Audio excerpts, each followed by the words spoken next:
Hello ವಿದ್ಯಾರ್ಥಿ ವೀಕ್ಷಕರೇ, ಇವಾಗ ನಾವು ಸಂಸ್ಕೃತ ಸಂಧಿಯಲ್ಲಿಯ ಮೂರನೆಯ ಸ್ವರ ಸಂಧಿಯಾದ ಎಣ್ ಸಂಧಿ ಬಗ್ಗೆ ಅಭ್ಯಾಸ ಮಾಡೋಣ.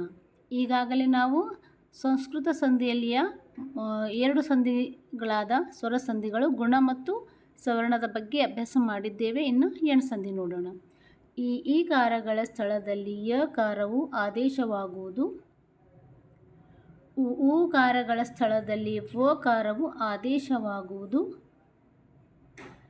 ಋಕಾರದ ಸ್ಥಳದಲ್ಲಿ ಅರ್ಕಾರವು ಆದೇಶವಾಗುವುದು. ಇಲ್ಲಿ ನಾನು ಬ್ರ್ಯಾಕೆಟ್ನಲ್ಲಿ ಒಂದು ಬರೆದಿದ್ದೇನೆ.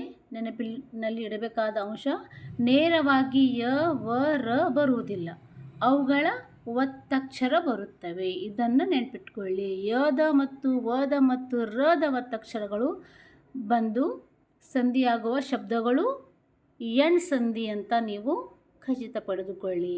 ಉದಾಹರಣೆಗೆ ನೋಡಿ,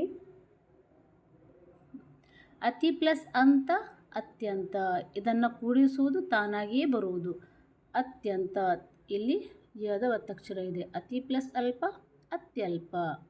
ಇತಿ ಪ್ಲಸ್ ಆದಿ ಇತ್ಯಾದಿ. ಅತಿ ಪ್ಲಸ್ ಅವಸರ ಅತ್ಯವಸರ. ಗುರು ಪ್ಲಸ್ ಆಜ್ಞೆ ಗುರುವಾಜ್ಞೆ. ಮನು ಪ್ಲಸ್ ಅಂತರ ಮನ್ವಂತರ. ಇಲ್ಲಿ ವ ಒತ್ತಕ್ಷರ, ಇಲ್ಲಿ ಕೂಡ ವ ಒತ್ತಕ್ಷರ. ಪಿತೃ ಪ್ಲಸ್ ಆಜ್ಞೆ ಪಿತ್ರಾಜ್ಞೆ.